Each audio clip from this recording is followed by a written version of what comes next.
right, slips two defenders, and then scores midair. Gets around Wheaton, off the bounce, shot, and a score. Wow. They on the move. Near side, sets up a shot and a score for Hyde Miller. Levine with some speed. Levine fakes a pass. Levine all the way is going to fire and score. Who's the man? Spellman's the man. That's who. Shot, score. It's hat trick time for Mike Durkin. For the steps, line comes over. Shot, score. One-on-one with Hall. There he is. There's the pass, there's the score, and there's the win. Up top, Druin. He wants a shot, and he's got it. Wow. Krikorian behind the cage. It's a dash to his right, wraps it around for the goal. Hale gets inside, shot, and score for the victory. Chase, extra feed, shot, score, game over.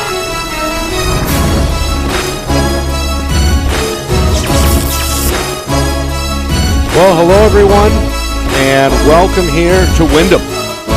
Nick and Astis, Roger Howe with you. It's our Friday Night Lights New Hampshire Game of the Week, presented by Beals Insurance. The 2021 NHIAA Boys Lacrosse Division II Tournament in Region Number 1, Round Number 1. The winner survives and advances to take on the Keene Blackbirds in Keene on Wednesday in the preliminary round, a 21-team open tournament. And it's really wide open, as the title would indicate. Two, perhaps, of the, I guess, top-tier contenders, luck of the draw, meeting here in round number 1. On one side, the visiting Hollis-Brookline Cavaliers under head coach Dom St. Laurent, 11-1. On the regular season, the lone blemish against Division I Salhegan, while on the other side, Windham, they challenged themselves with a tough schedule really from the get-go, stumbled out of the gate at 0-5, but rattled off 9 straight wins at one point before falling to Division I Pinkerton. The Jaguars end up at 11-6. So 2 11-win teams in round number 1. The winner advances, the loser goes home. Yeah, that's the story of the whole playoff picture here, no matter what division we're talking about. Hollis-Brookline, they've been the number 1 mystery team, I think, in NHIAA this year. We haven't seen many scores posted on the NHIAA website. We were able to get on their website and actually get an updated schedule that had updated scores and all of that, and it appears they've had a pretty healthy season so far. Windham, we've seen a lot of. I've done 2 games with you. I did another game for the Bedford school, and they've got some players on this team that really shine, and it's going to be interesting to see the unknown Hollis-Brookline with their shining stars like Joe O'Reilly and Scott Walsh in the net, see what they can do against guys that we know that have done well, like Nathan Levine. Stanley Jazokis is going to start in goal today for Tato, and we'll see how that all turns out. Windham, of course, revolving around the Syracuse commit. Nathan Levine, you mentioned him, the senior. How does an opposing coach go about game planning against that kind of an NCAA talent like Levine? Yeah. I mean, you're going to put your pole on him. You're going to, put the long pole on him every step of the way. At least I would. When we have seen his play out there, he's got a missile of a shot when he can step down and you give him space. So you can't give him space. You've got to be on his hands all the time. And hopefully, the Hollis-Brookline defenders that end up on him, he may end up with a short stick on him because of a switch or two, but they've got to be able to body him up. They've got to have enough bulk and strength to give him equal pressure, stay on his hips, and run with him if he hits the alley. That's going to be the big thing for them. And of course, Windham head coach Joe Young needs to keep an eye on number 10 in blue tonight. That, of course, is Joe O'Reilly, the senior attack, headed to Plymouth. Either head coach, do you think, do anything significant from an X's and O's standpoint, or has the stuff been implicated, so to speak, already at this point? Well, I think you always at least from a coaching standpoint, you always want to scout your opponent, especially at this point in time. Sure. Okay, and I don't believe these two teams saw each other during the season, so there's reason to want to see a little bit of film and not just go by what you heard out there about a Joe O'Reilly or a Levine or somebody like that. You want to be able to really see what their skill set is, and then match your players to that person, or find the weakness in their defense or their defensive midfield, or even the goalie for that matter. Where does the goalie go down fast? Does he stay high all the time? Does he even position himself on the arc when the ball is traversing across the midfield? All of these things I, as a coach, would want to know, and I would want to be aware of before even our last practice before the playoff. Well, we mentioned the playoffs are here, kicking off on Memorial Day. Happy Memorial Day, of course, to everybody watching. And it's been rainy up here, frankly. I was going to say, to help everybody dried out and clean their boots. It has rained for about 48 straight hours. Still overcast skies. We'll get to that in just a moment. But as we take a look at Region 1, we mentioned Keene, via luck of the draw, awaits the winner of this game and will host the winner of this game on Wednesday at 4:30. There are 1, 2, 3, 4, 5 different round 1 games in this Division 2 tournament. Goffstown is visiting Derryfield. That's a 5 o'clock start, about to get underway. Hanover plays host to Kennett as well. That is in Region 3. In Region number 4, there's 2 games, St. Thomas and Co-Brown, while Winnicott and Portsmouth will meet as well. But that's just today's action as we kind of jump around the board here. Let's stick, I guess, with Region 1. Windham and Hollis-Brookline here this afternoon. Keene, again, awaits the winner. On the other side of that bracket in the prelims is Alvern and Timberlane. What do you make of those 5 teams all vying for a spot to get to, the semifinal? This is in just bracket 1 you're talking about right now? Just the first region. Region 1, right? Okay, yeah, because I'm trying to follow what you're doing there. Yeah, I mean, obviously, Keene has played a different schedule regionally, and I expect that that game there at Keene, I believe it is, because they get the number 1 draw in that bracket. I don't want to make any predictions at this point, but I would say that Keene playing either one of these 2 teams is probably going to be the underdog in that game. Okay. All right, Roger, as we get ready here, give me some keys to the game on this overcast Memorial Day. Well, for Hollis-Brookline, it's going to be stop Levine. As simple as that. He's a gunner. He is their main focus on offense. He is the main focus on EMO. They've got to find a way to stop him. The defense for Windham, they have got 2 kids out there that really shine in my eyes. This kid, Patrick Furtado, number 14, he's about 5'5", maybe 5'6". He can't be that tall, and he is just dynamite out there. He's fast. He's tenacious. He's going to be one to watch on the defensive side. Hollis-Brookline, I wish I had more things to say about them, but I do know Joe Riley out there. Joe's a captain for the Hollis-Brookline team. His older brother, Mike, who is actually an assistant coach at BG, went to BG, played with actually half the coaching staff at Hollis-Brookline on Tomahawks.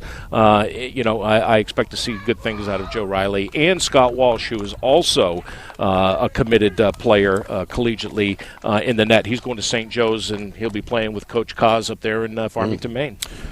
All right, it looks like there will be no national anthem, and we will get right to business here as we come up on the 5 o'clock hour Eastern time. Again, overcast skies, a little bit chilly. The wind may or may not be a factor for this growing crowd. A lot of spectators, most of them in navy blue and gold. That is the Windham colors. The visiting Cavaliers in their road blues, led by Dom St. Laurent, the head coach, former BG standout a few years back. BG, and then went to UMass. He played at UMass for, I think, at least 3 years. He may have redshirted 1 year, which gave him a 4th year. He played under Ricky Senator at Franklin Pierce his final year. He's got some chops for sure. Indeed. Cavaliers in their blue and white still head right to left in this first quarter. The home team, Windham, in their home whites with the black helmets and letters. Face-off goes Hollis-Brookline's way, and we are underway here from Windham. Nick Anastas, Roger Howe, our Friday Night Lights New Hampshire crew here. All brought to you by Beals Insurance. Round number 1. 2 11-win teams going at it. Cavaliers getting the first crack as Windham opens up in a man-to-man defensively. Up top, this is Tommy Anderson. Oh, nice snag. Across the way, taken away. Looked like a bounce pass. Adam Burke, the long stick midi. On the move, the junior tiptoeing the near sideline. Coming into the corner and heading deep now behind the cage for Windham's opening possession on attack. That just popped right out of his stick when he went to catch it, and Burke was right there. Good reaction. Pass off target. Windham going to get to it. Keep it at this end. Pretty good hit laid out behind the cage as we pass the 1-minute mark. Yeah, watch Drew Denton, too. He had a heck of a game against Bedford a few weeks back, and ooh, nice shot there. Shot, score. Give that to Sawyer Hall. Got the step, and the senior midfielder able to beat the goaltender low and put the Jaguars on the board here with just over a minute gone by in this first quarter. You know, I probably belabor the point of turf against grass, but there was a prime example of a shot that hit, you know, just a weird spot in the grass out there, and just went right up over the goalie's shoulder. So Hall makes it 1-0. Hollis-Brookline gets their second at the face-off X. Minute and a half gone. This is Justin Colby, the junior. Going to get rid of the ball and then head back to the Windham Hollis-Brookline sideline. Yeah, this offense from Coach St. Laurent has some BG overtones to it, the way they move the ball in the midfield and they rotate and come off the corners. Again, though, the pass middle broken up. This time the ground ball goes to Jake Roy, the Cavalier junior.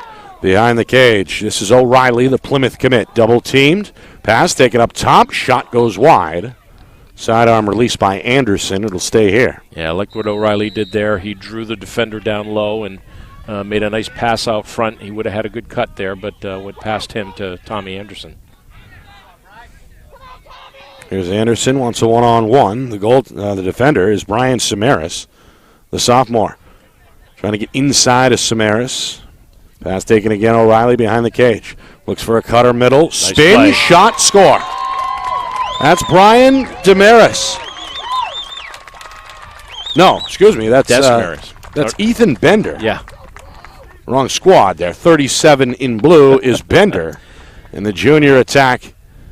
Nice spin move there in traffic. The finish goes low, and the game is tied at 1 apiece. Yeah, he got bumped early by the defender and just simply twirled around. Good play by him. So Ethan Bender, despite 2 Jaguars in the immediate area, able to score from just outside the crease. And now the third different ground ball goes the Cavalier way. Well, I like what I'm seeing out of Colby so far, Nick. He's got a look about him when he comes up out of his crouch after the whistle that just makes you know that he knows what he's doing with the cross. O'Reilly looking for Sturgis up top, dropped it. Taken away by Dan Charest, the long-haired senior. On the move for the Jaguars with 3 minutes gone by in this first quarter. Windham re-looking for the lead after a lengthy stay on the defensive end. Charest drawing plenty of attention before getting rid of it. And here is the Syracuse commit Levine. Doesn't keep it long. Leaves it over for Alex Ryan. And now Ryan thinking about going to the net. Right side. Good speed here. Shot stopped low. Another collision. Ryan down right outside the near post. Eventually the outlet comes from goaltender Scott Walsh, the St. Joe's commit. Handled by O'Reilly here on the near side of the field. Good clear there for Hollis-Brookline. O'Reilly coming down the middle. Again, I love it when an attackman comes up on a clear. He came up almost to the 50-yard line to get that ball. That's what you just need to see out of your attack. Can't rely on the middies and the long poles every single time you're clearing. This is Garrett Sturgis giving room. It was right on Levine.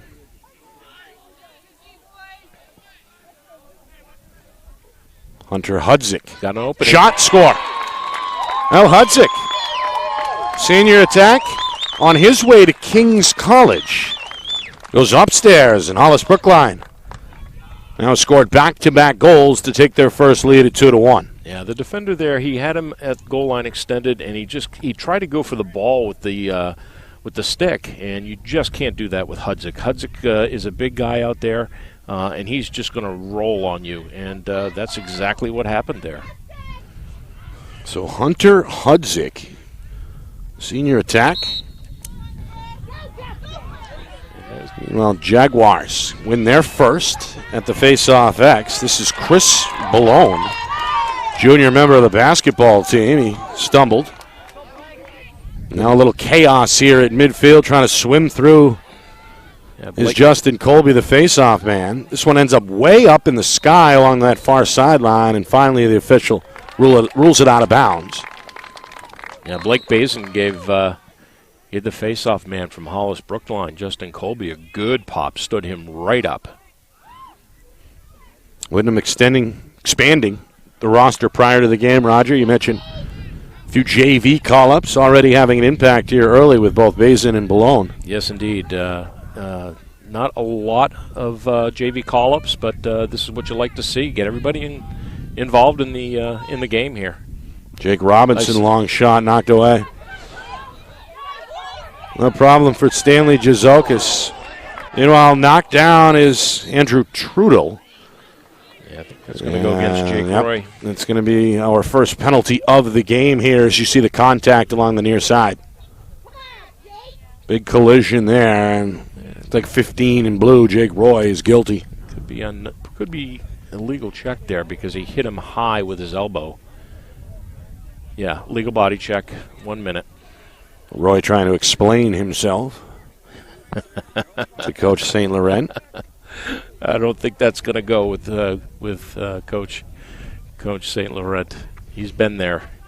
That's what Windham was looking for. They've lost 3 or 4 at the X. Haven't spent as much time at this end of the field as Coach Young would like to see so far as we come up on the midway point first quarter. Golden opportunity here on the man advantage. Yeah, watch Denton 22 and watch 18 Levine. They like to key on these guys on their corners. Around the world it goes. Behind the cage, Denton. Far side, Ryan. Shot low. Deflected away. It's actually a pretty good play there. Get things rolling. Get a hot shot going. Still got a little bit of time here in the MO. And with Sawyer Hall from the far wing looking for his second goal. Hall going to come back middle. Oh, nice turn. There's the pass. Shot, though, ends up wide. Again, we'll stay with Windham. Yeah, I like that play. Pull Denton up into the crease area, running 2 guys now through. Roy down on one knee, anxious to get back in play here. Now up on his feet in the penalty box, ready to go. Hall up top, and we're back to even strength as Roy trots on to the defensive end.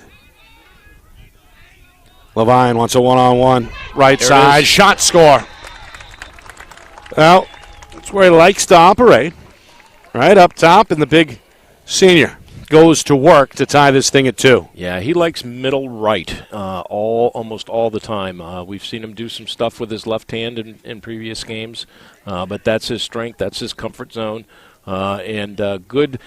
What I like about Levine also is that he mixes his shots up. He doesn't try to just pluck corners all the time, and that was a nice low, hard shot. So 2-2. Just inside the 6-minute mark midway through this first period. Hollis-Brookline maintains their advantage. At the X, they've won 4 of 5. Colby, though, stumbles into trouble. Being hounded by 3 Jaguars. Indestructible along that far sideline. Finally pushed down, a flag flies. And this one will be blown dead. Well, Colby took a number of hits right around midfield and then was seemingly pushed down from behind in front of the Hollis-Brookline bench. Yeah, clearly a push there. No, I mean, really no question. The question is who was it on, and it looks like it's going to be Dan Charest. Yep, Charest, the guilty party. So one penalty apiece. And now it's Hollis-Brookline's turn to go on the EMO. Looking to retake the lead. They get it. Nice right play. Where they want it, along the near post. And O'Reilly able to sneak it past the goaltender, Jazokos. Cavaliers out in front yet again, 3-2. And I'm going to say it again. I've said it probably every game this season. When you have a 30-second man-up play, you've got to run it right from the whistle. You cannot go perimeter. You cannot play circle offense. You have got to go to the corners, and you've got to make something happen, and that's exactly what Hollis-Brookline did there. 3-2, Joe O'Reilly scores his first. 3 different goal scorers for Hollis-Brookline. This is Chris Ballone getting his jersey dirty. Love it. Big streak of dirt along that left shoulder. He wins his second faceoff.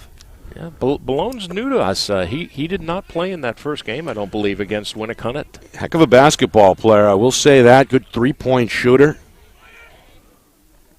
But he's got some style going. He knows what he's doing. Far side. This is O'Connor. Near side, Sawyer trying to dip that left shoulder. Not having it is the defender, Salvela. Levine, 2-man game with Ryan coming off the screen. Shoots one wide and high. Takes a tumble after the shot as well. Yeah, I love that defense. Jake Roy on Levine there. Give him a bump just as he's getting the release. Goes high, and then he puts him on his butt. This pass tipped by push. Jake Roy. Yeah, definitely. And they get a little bit of shove there on Roy. Will give it to Levine, and the Jaguars keep it. Levine goes right to work. Near side. Roy going to keep him out. Denton swings it from behind the net. Ryan thought about it. Good close out. Yes. There's the space he wants, though. The footwork creates the separation, and the junior Alex Ryan able to go low for his first goal. And we are tied yet again at 3 apiece. All right, hey, youth lacrosse players, this is what is called a hitch move. You don't go face dodge, you don't split dodge, you don't do anything, but you fake the shot, and you drop your hands a little bit, and you can see what happened to the Hollis-Brookline defender. He just lost his footing, opens a lane up for Ryan right away. This one goes to Colby. Cavaliers have won 5 of the 7. Again, Colby runs into a crowd and ultimately surrenders the ball as the Jaguars take over. Good effort on the ride by the home team. Now Charest takes a shot in the back, tries to sweep the ball to his teammate Levine and does so. Give Charest an assist on the clear. Meanwhile, Levine on the move, shot and score. Well, like a storm coming. Right, here he comes. The big 6'3" senior just let loose a rocket. His second. Windham back-to-back goals. Back out in front 4-3. Yeah, nice play there too. Nate goes down the left side, the far side of the field in his left hand, protecting the ball from the defender. Gets a step on his defender, goes to his right hand and just rifles one. So Levine with 2. Windham with a 4-3 lead here in this high-scoring first quarter. Well, Hollis-Brookline too early. Give that one to Windham on a technicality. Their third win in 8 tries. Here's the face-off man, Ballone. Going to stay on the field here in possession, trying to direct some traffic from the near corner. Back out for O'Connor, swung for Denton. Ballone will jog off the field on the far side. Inside of 3 minutes, first quarter. Windham a 4-3 lead. Neither team has had a lead larger than 1 goal. Denton behind the cage. The defender is Grant Batson. And now Levine, the big horse, looking to get some momentum. Shot jammed up. Nice play. Slide comes over. Roy picks up the ground ball for Hollis-Brookline. The junior in a sprint. Going to slow it down here on the near side wing as the Cavaliers attack unit commences. Well, there's your first tweak of the game from the coaching staff. They get a real quick slide on Levine. Levine is Levine. Levine. It's so hard. And they get the ball away right off the dodge. Meanwhile, Cavaliers, they've shown patience and continue to do so here on this possession. We move inside of 2 minutes first quarter, trying to tie the game. It's Ben Dufault, the freshman, getting some time here on the near wing. Nice. Shot on the run out of the stick of Anderson, the junior. That one, a little bit of speed on it. Meanwhile, quick left. O'Reilly up top, shot. Roy went low and wide. Another quick restart. Just love the movement on this offense from Hollis-Brookline. Yeah, they don't hold it long. No, and everybody is moving. Everybody has a purpose out there. You see a dodge from the midfield, and you see a midi pop off the crease. Phil's back in with an attackman or another midi. Got a man, look, Damaris. Jump shot jammed up along the near post. The bounce handled by O'Reilly behind the cage. And that's Bender's second try there, right in the crease area.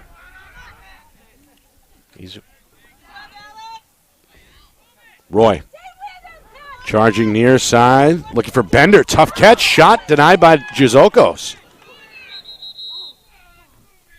Not sure if he stopped that with his sticks or with his leg. Meanwhile, a moving screen is going to go against Hollis-Brookline. Jaguars will take it. We're inside of a minute first quarter. On the clear, this is Patrick Furtado. Furtado, nifty stick handling, gets rid of it. O'Connor near side. That kid has got some talent. He's got some skill in that stick. He knows just where to be on the field.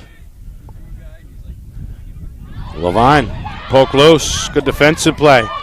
Colin McGarry. McGarry now with Hall all over him. Hall goes flying. And a timeout comes from the sideline with just inside of 22 seconds to go in this first quarter.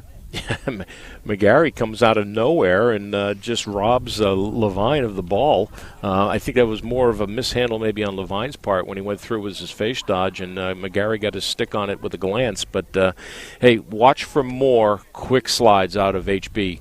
They're gonna watch Levine. They're gonna keep him in check, and if he starts to go either left or right, watch for that really quick slide coming from the crease area.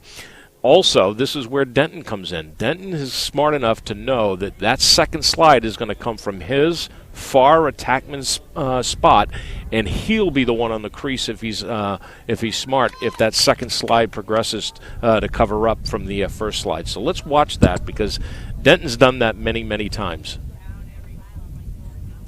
Levine, 2 of the goals for the Jaguars. Sawyer Hall, Alex Ryan, the other 2. Hollis-Brookline has had 3 different scores. Ethan Bender, Hunter Hudzik, and Joe O'Reilly.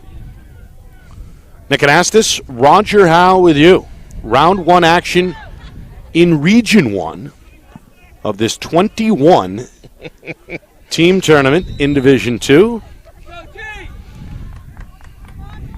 Well, the good news is we'll get rid of 5 teams today in Division 2, and we'll be down to 16. Just 16. Shot, yeah, nice score! This is Ben Defoe, the freshman. Got that initial step, Roger, kept going, and then able to score it on the move, beat Chizokos down by the ankles. And this game, again, tied, this time at 4. Yeah, when you're getting a drive from the top of the midfield outside the box when the midi has got that much of a head of steam behind him, you do not want to poke check. You want to ride the hips, and you want to get as much stick in front of the midfielder as you can. Clearly, that did not work well. Face off to Windham.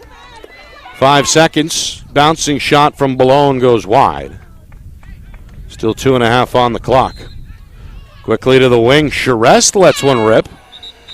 That one wide as well, and that'll do it for the first quarter here in Windham. Good game. Plenty of offense. 4-4. As we step aside, right back in a moment, you are watching the 2021 NHIAA Boys Lacrosse Division II Tournament here on Friday Night Lights, New Hampshire. It's presented by Beals Insurance.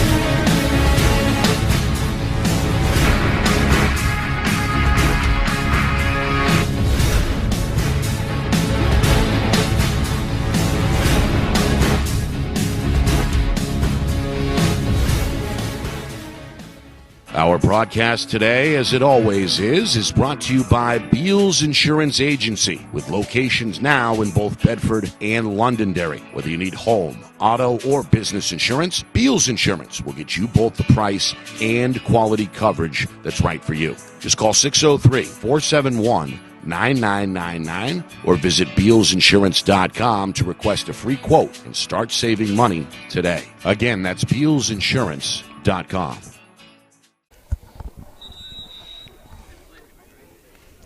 Well, 4-4 as we begin the second quarter. 2021 NHIAA Boys Lacrosse Division II Tournament. Region 1, Round 1. Nick Anastas, Roger Howe with you. The winner goes on to play Keene at Keene on Wednesday. Don't forget to subscribe to our YouTube channel. FNL NH Media is the handle. Again, on YouTube at FNL NH Media. Hit the subscribe button. You will not miss a thing, and believe me, we'll be all over the state this week. We'll go over that broadcast schedule in a moment, but over the next 5 days, we'll bring you 4 live games, boys and girls, D1, D2, the whole mix, as we get this party started, so to speak. And these two teams here in Windham have gotten the party started, the offense combining for 8 goals, 4 on each side as we begin quarter number 2. Yeah, quite frankly, wasn't expecting it. Wasn't expecting a big high-scoring game, but bring it on. Meanwhile, Boulogne has made a difference for the Jaguars at the X since he came on. Ultimately going to lose this one. Hollis-Brookline a slight advantage in that first quarter, 5-4. They end up on the attack to begin this second quarter. Well, 4 different goal scorers for Hollis-Brookline. A team that went 11-0 against the division. The only loss was against Division I Souhegan. Windham on the other side, they went 0-5 out of the gate. Rattled off 9 unanswered wins before losing to D1 Pickerton. Meanwhile, Jizoko starting to get warm in net for Windham. No problem there for the senior. The outlet, though, a different story as Charest had it knocked loose by O'Reilly, who ends up with the ball on the far side for the Cavaliers. Speaking of the Cavaliers, earlier today, the University of Virginia. Man. In one of the all-time high-scoring games. Shot and score. Wow. Roy on the run to his right, just a little bit of a opening. Just outside it looked like the left arm of the goaltender. He sneaks that one between the arm and the post. Yeah, Stanley's got to get a little bit better with his footwork, and he's got to hug that post when he sees a midi getting his arms extended like that. You need to get some body in front. There was not a lot of room by the time that ball went by him, but there was a big gap there for Roy when he saw him from the start of the dodge. Well, that's now 5 different Cavaliers combining for 5 visitor goals. Face off to Hollis-Brookline. Good move here by the long pole McGarry, but the pass off target, not a bounce. Tried to hook up with Bender right in front of us here on the near sideline. By the way, big crowd. If you're just joining us, Memorial Day weekend, happy Memorial Day. We appreciate the vets out there watching. One of our bigger crowds here, and not a mask to be seen. Unless it's which around is music your neck. which is music to my ears. Meanwhile, nearly 2 minutes in second quarter, Windham going to show a little bit of patience here as Sawyer Hall finally gets rid of it far side for Ryan. Yeah, this has been pretty much a back and forth contest, obviously, but I think they need to start feeling their offense a little bit. Hollis-Brookline is running more of what you would see out of a team that runs a specific type of offense, whether it's a play or not. But O'Connor taking a few hits there from the bigger defender, Andrew Torgerson. Now Hall, one-on-one. Right side on the move. And whizzes by the goaltender out of play. now, you know when your middies are falling on the ground after a shot that they're getting played hard and on the hips. There's a huge hit. Stick went flying. Levine lost it. Cavaliers on the move. Nice play. Tracy, extra pass. This one off the crossbar. Hustle into the corner. It'll stay with Hollis-Brookline. What a nice transition, fast break there by Hollis-Brookline. Starting with McGarry. 2 takeaways against Levine in this McGarry, game. he's looked good. Hudzik almost registering his second there, an inch or so away from a 2-goal lead. It will stay with the Cavs. 3 minutes gone by, second quarter. And the sun is out. Love it. For the first time. Far side spin move. Roy lights the lamp.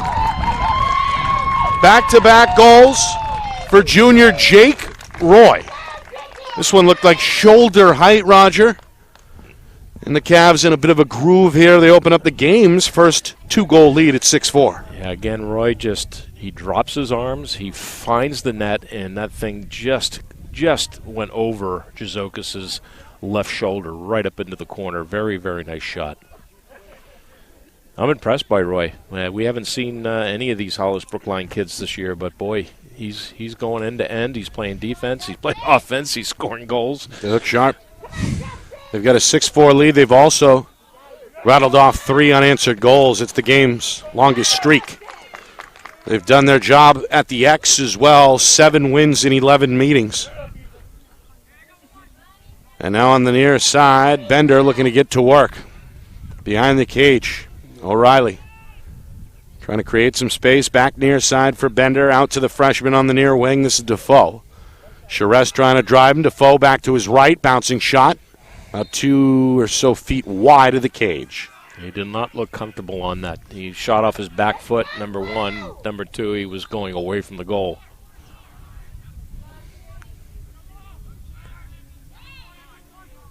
Up top. Good running slide. start for Anderson, yep. O'Reilly lobs a pass back to the top. The freshman Defoe. A little bit of a dribbler there. Again, we'll stay with the Cavs. Yeah, Nearly 4 minutes in, second quarter. One of the assistant coaches for Hollis-Brookline is Nick King, who played goaltending at Sauhegan a few years back. And he's keyed in on what Jizokis is doing here. Shot, score. It's Tommy Anderson. Kept that one low. Tough for Jizokos to spot. And Hollis-Brookline right now playing with momentum. They've got a 3-goal lead now at 7-4.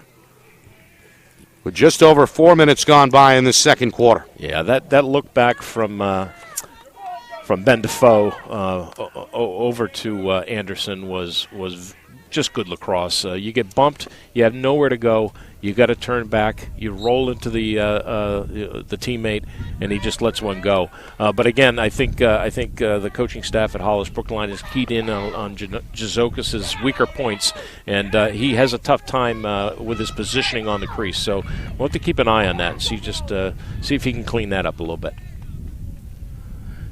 All right, Windham now with their task carved out for them. Down 3 goals for the first time. Jaguars have not scored in nearly 8 minutes, dating back to the 3:25 mark of the first quarter. Ryan being harassed by Colby. Hall takes over.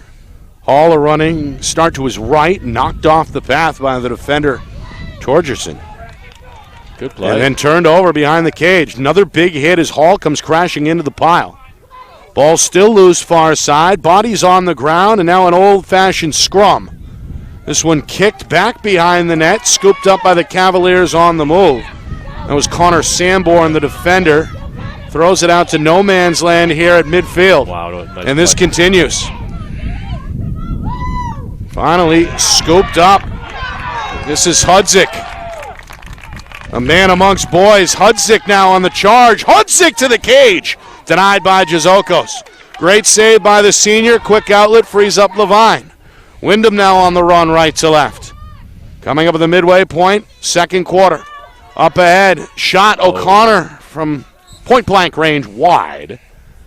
And out of play in the corner. Some good back and forth there, Roger. Yeah, indeed. And number 2 from Hollis-Brookline, Rudy Rosa up here at the 50-yard line, kicking the ball to his teammate to start the fast break. Hunter Hudzik picking it up nicely, starting something down there on the offensive side. Meanwhile, there's a flag. Interference on White will draw the whistle, but there's a flag, I think, on Hollis-Brookline. It's going to be a slash. And I think it's against Rudy Rosa, just as you were giving him praise. He came down with the long pole a little too aggressively for the officials' taste. By the way, two-man crew today, Steve Kirkpatrick and Tyler Leeds, 2 veteran guys on the scene here in Windham. Yes, in fact, Tyler's son, Cam, is LSM for Pinkerton. He's been around a while. And Mr. Kirkpatrick, he's got 2 sons still at UNH playing ball. One other son, Duncan, and Clayton, both out of college, but both played college ball. So Steve's been around a while. Just inside of 6 minutes until halftime. Windham looking for their first goal of this second quarter. Their second EMO of the afternoon. Unable to capitalize on their first. Nice. This one denied. The rebound is up and in. O'Connor paid the price, took a shot. After cleaning up the mess. The rebound goal brings Jaguars back within 2. It's 7-5. Boy, Scott Walsh, he makes a great save on the initial shot and gives up a rebound that Tuukka Rask would be ashamed of, but it goes right into the Windham Jaguars stick, and he pops it right in, easy enough. Yeah, O'Connor was right You talked there. about in pregame. Only about 5'5", 5'6", but the heart of a lion down there in traffic. Able to keep his eye on the play. He's got his team back within 2. Windham, though, wins the ensuing, Hollis-Brookline wins the ensuing face-off, and the Cavaliers back to even strength here as we head towards 5 minutes second quarter. Hoping to reestablish a 3-goal lead. Yeah, I think if you're Hollis, you just keep doing what you're doing. Their offense looks really sharp right now. Jazokis has got to stand tall, though. He's got to. Sometimes you need your goalie just to make the saves here, like Roy, that. Denied. Jazokos got him low. Roy, though, follows his own miss. O'Reilly behind the net. Left undefended, pass across the crease, knocked down. Scooped up on the wing by Hudzik, and then swung back far side. This is Colin Corbin. Shut off by Charest. Far side O'Reilly's operated behind the net efficiently so far. The Plymouth commit looks for the cutter. It's Hudzik. Shot. Kicked aside again by Jazokos. Back out, though, Hollis-Brookline. They got shooters ready. And Garrett Sturgis cashes in. Sturgis, the senior, able to post up there out front. And a shot from about 13 or so yards out. Looking pretty good. Hollis-Brookline rebuilding a 3-goal lead at 8-5. With just over 4 minutes to go until the break. Yeah, great placement by Garrett Sturgis on that shot. Jazokis, right-handed goalie, comes out a little bit to the top of his crease to try and see a little better, and he just rips it down to the lower left-hand corner. 8-5 Hollis-Brookline. It looked like Colby had it for a moment. Helped out by his Cavalier teammate Rosa. Rosa trying to spin away from trouble, lost the ball. Now it's Sanborn trying to dig it. Goes back to his goaltender Walsh. Walsh takes a breath, throws a low outlet pass near side. This is Batson. Batson up ahead. Nice touch from McGarry. There's the clear. Out ahead. Near side, Benton takes a check. Throws it over the head of his teammate Anderson. This one going to roll and stay inbounds on this grass field. Over back. Oh, now they say out of bounds. Okay. Yep. 3.5 to go. It'll go back to Windham. Yeah, Benton was lucky he didn't get charged or called for a ward there. He went up high and pushed away off the defender. Official was way back here at the 50, didn't see it, but so be it. Levine. Evan Conley, good catch over his head to save that one. And now Alex Ryan, the junior, up top. Wants to go at Rosa, brings him right side. Shot goes high. A few inches over the crossbar. It'll stay with Windham. Took a thump off of our Friday Night Lights New Hampshire banner over there. Down to the final 3 minutes, first half. It's been a good one. Back and forth first quarter. Hollis-Brookline has built up now a 3-goal lead, looking for a stop here defensively. That one's still loose. It's been ground ball city here in the second quarter. Still loose. And finally Ryan comes away with possession out of the pile for Windham. Yeah, Levine finally gets a touch after a long drought of not even cradling the ball or receiving a pass, and he shoots it right into Scott Walsh, comes down with a good save. Meanwhile, Sawyer Hall scored the game's first goal. Forced out by Torgerson, and now it's Ryan again. Batson trying to play him right. Off the screen, Ryan. He's got him beat. Good dodge, shot, save. Scott Walsh covering up well along the far post. Flicks a quick outlet. Roy now in a full sprint. Coming up on 2 minutes to go, second quarter, and the Cavs back on the attack with a 3-goal lead, looking to go up 4 for the first time. Very impressed with how Hollis-Brookline moves the ball out of their defensive zone on their clear. They do not waste time. Yeah, they limited the turnovers as a result as well. Very clean first half. Yeah. For Dom St. Laurent's crew. Yeah, I mean, if you're Windham, you want to look at that at halftime, and you want to start riding. You want to start putting some pressure, causing some unforced errors, cross-field passes that go out of bounds, things like that. You've got to start making your own breaks here. Sturgis driven outside by Hall. Low pass taken behind the cage. Bender looks for a man on the run. It's O'Reilly on the bouncer. Well, a good feed from X, and then on the move to his right, O'Reilly scores his second goal of this first half. Cavaliers by 4 for the first time at 9-5. And he was tied up all the way around there. You cannot imagine having your arms held up high like that by Joe Riley and being able to receive the pass from behind goal line extended and still make a motion to get that ball in the net. Great. 35 seconds. Dufault, freshman, makes a second man miss. The pass up top. Roy, a quick shot. A little wide and outside with 28 seconds. It'll stay here. Yeah, good slide there and good second slide. Although the sliding midfielder there, Blake Bazin, he hustled back in to get some help. O'Reilly. The defender is Trudell. Second man comes over. Up top. Shot. Score. Hunter Hudzik. His second. Again, a good pass from behind the cage. And this Cavalier machine rolling as we head towards halftime, 10-5. Yeah, O'Reilly going 2 for 2 here now. Another nice feed and an assist on that. This is just good lacrosse you're seeing out there right now. They're finding their spots and the seams in the defense, and they're taking advantage of it, and they're not being very selfish about it either. I think we've got maybe six different goal scorers, 5 different goal scorers. And we'll get all that ironed out at halftime. Stats and scores coming up at the break. Down to 5 seconds. Colby lost his footing. Taken away by Evan Conley, and Conley's going to run out of time as we head to halftime. Hollis-Brookline, a big second quarter. The visitors breaking open a 4-4 tie. They outscore Windham 6-1 in that second quarter and have the game's largest lead intact at 10-5 at the midway point. Impressive. Both teams came out of the gate hard. Both teams looked really good in the first quarter. Hollis-Brookline just took that extra gear and went into overdrive, and they looked really sharp there. Yeah. All right, we'll take a break. When we come back, all the tallies from that first half. We'll get the recap and the stats for you. A look around the tournament as well. Day 1 in round 1.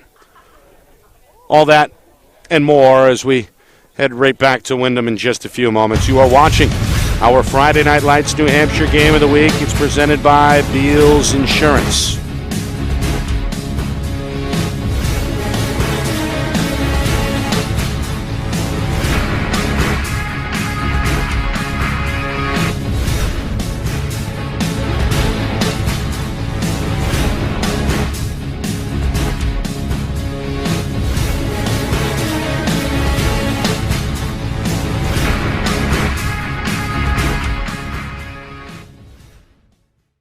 Our broadcast today, as it always is brought to you by Beals Insurance Agency, with locations now in both Bedford and Londonderry. Whether you need home, auto, or business insurance, Beals Insurance will get you both the price and quality coverage that's right for you. Just call 603-471-9999 or visit BealsInsurance.com to request a free quote and start saving money today. Again, that's BealsInsurance.com. The New Hampshire Tomahawks promote the highest level of club lacrosse competition, not just in the state, but in the country. Looking to get recruited? Director Chris Cameron keeps an open dialogue with the nation's top college lacrosse coaches. Over 400 New Hampshire Tomahawks alumni have played at the college level, including the ACC, Big East, Big Ten, Ivy, NESCAC, NE10, and more. The New Hampshire Tomahawks coaching staff has over 100 coaches, including current high school varsity and college coaches. The Tomahawks offer training for players of all ages, clinics, camps, and leagues, along with spring, summer, and fall elite teams. So play with the best. The New Hampshire Tomahawks, showcase and development for college lacrosse. Visit NewHampshireTomahawks.com and girls.nhtomahawks.com. Are you thinking of selling your home? Well, now may be the time, given that spring is here, the market is hot, and interest rates remain at all-time lows. It's time to call Roger Howe, a licensed professional realtor with the Bean Group. Not sure what your home is worth? Roger will provide a market analysis for you at no charge. With 12 years experience in residential, commercial, leasing, and investment properties, Roger knows your local market. So contact Roger Howe of the Bean Group today.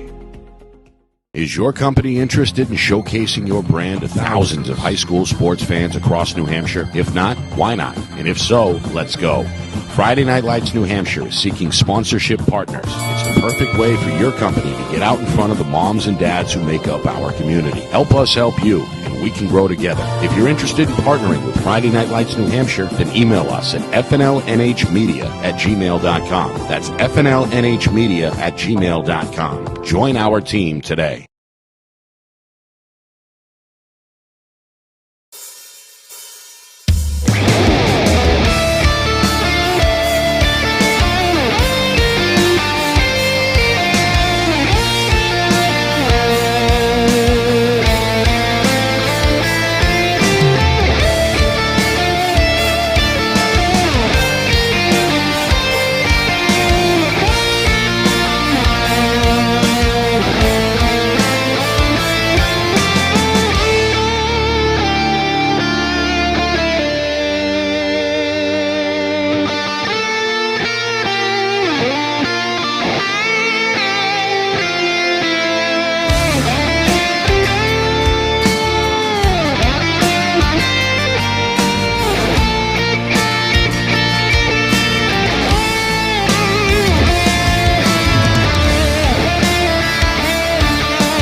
Halftime here in Windham.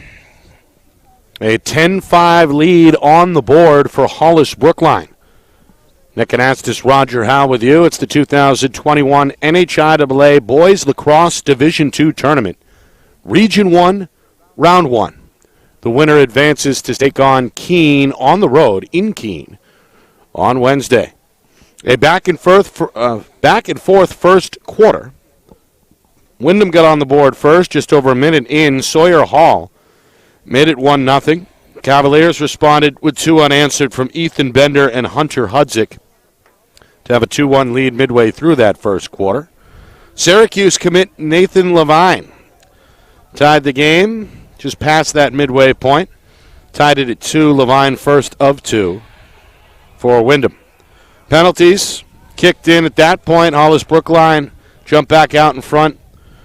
Just outside of 5 minutes to go in that first quarter on the EMO, Joe Riley, wasting little time, by the way, into that extra session. And then Windham, back-to-back, Alex Ryan, Levine second.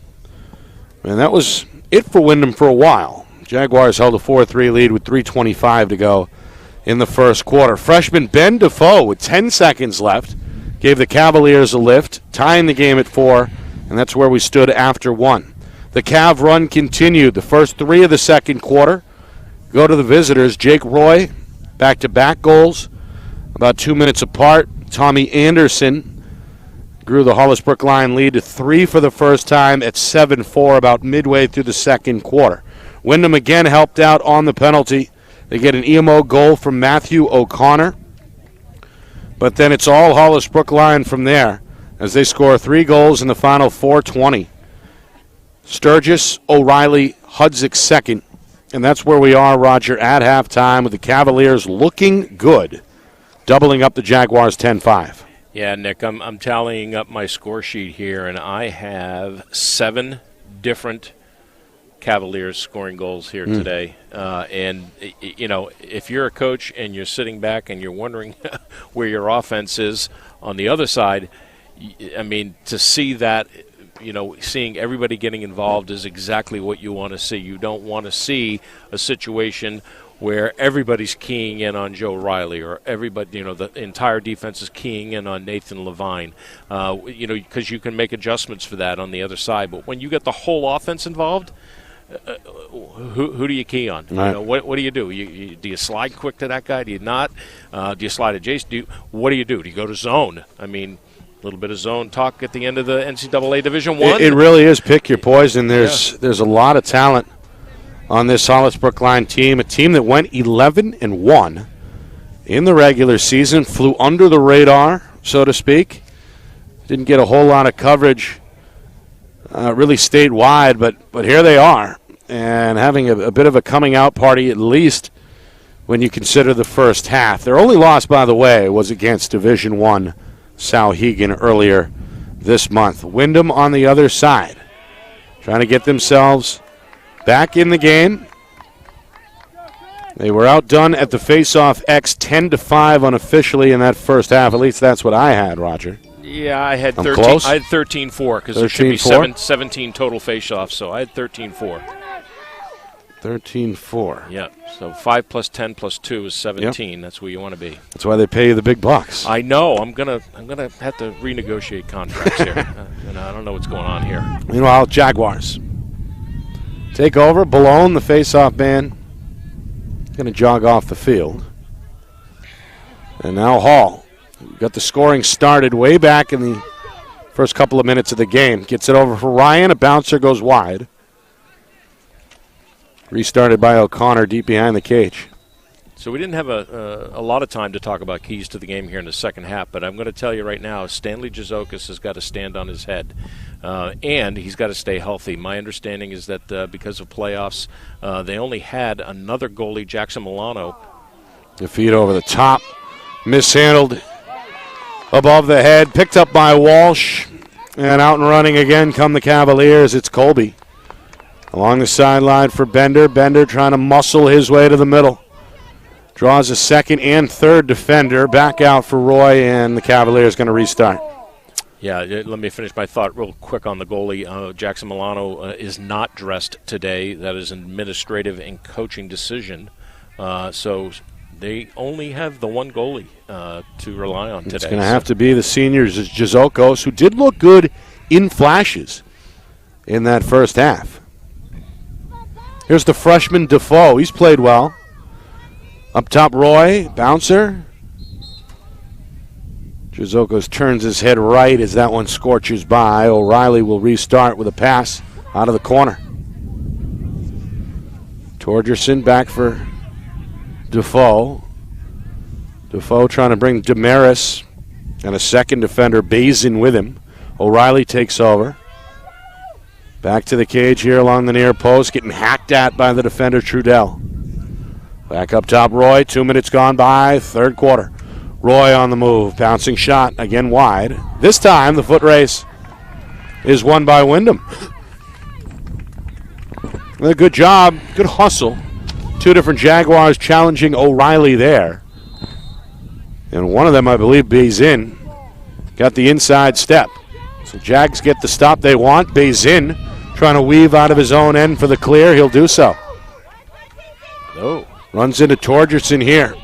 Physical play. The officials, two longtime referees, letting them play for the most part. Yeah, so I think, combined 3 penalties in that first half. That's exactly right. Yeah. And they were good calls. They weren't questionable at all. Meanwhile, Hall. One-on-one against the smaller defender, Defoe. Ryan goes across the zone. The shot by Denton is denied by Walsh. The goaltender wielding the stick for the stop. Ground ball hunted down, though, by Windham as Ryan gets to it on that far wing. Now it's Hall up top. 3 minutes gone by, third quarter. Hall looking for an angle. Walsh is ready the whole way. Outlet tipped. Scooped up, though, by Rosa. Now Rosa in a foot race near side. Trying to beat Conley to the spot. He'll do so for the clear. Good sequence there, Nick. Walsh stood tall.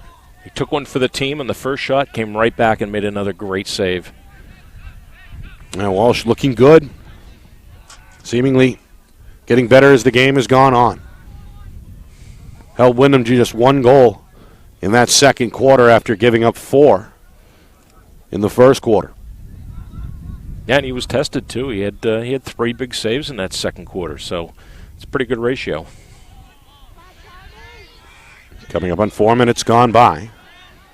Hollis-Brookline, their largest lead on the board. Halftime score is still intact at 10-5. Bender, the defender for Windham, coming out to challenge. That's William DiPietro. On the move, shot. Ends up knocked down. Jizokos has it. Outlet middle of the field, Charest, the senior. Going to spin off one hit, spins off a second, lost the ball. O'Reilly in the mix, and the Hollis-Brookline senior comes away with it. Then he's hacked down from behind. Charest back again for Windham. Nice play. Up ahead for Denton. Denton trying to find some space here, middle of the field. Going to circle back around on the near side wing, and Windham going to take a breath here with nearly 5 minutes already gone by in this second half.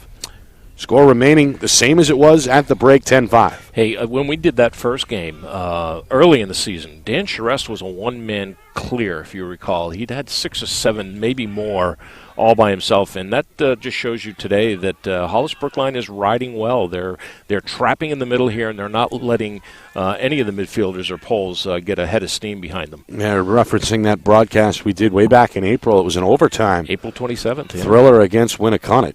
Warriors ultimately prevailed in overtime. Open. Hall, shot. Walsh is there again. Big number 24 in blue starting to impress in net for the Cavaliers. Another clear, by the way, as Sturgis gets free. Now on the near side, it's Corbin. Corbin in some trouble. Corbin knocked off the spot by Trudell, and now a 4-man pile up here. The official going to blow it and give this to Windham. Meanwhile, it looks like there's an injured Cavalier here. I think he took a stick across the top of the shin by his knee, which is very painful. As you can see here, the scrum. Injured player already down there. Is that Corbin? That is Corbin. think it's 19 in blue. And I have Corbin as a goalie on this roster that was given to us by the AD at Hollis-Brookline, and he's clearly not a goalie. I think you're right, Roger. They're taking a look at the knee, the left knee, it looks like. Yeah. Well, reminder, as we get one more look at it here, he went awkwardly down to the ground. Not a good sign, but a reminder, busy week for us here on Friday Night Lights. New Hampshire, we will be in Derry on Wednesday for a quarterfinal round action in girls lacrosse on the D1 side. The winner of Londonderry and Salem will travel to Pinkerton. We will be there Wednesday afternoon. Then on Thursday, you and I, Roger, will be in Souhegan, or at Souhegan in Amherst, of course. Excellent. As we get to see Concord. the Souhegan Sabres and the Concord Crimson Tide. That's a preliminary matchup in Division 1.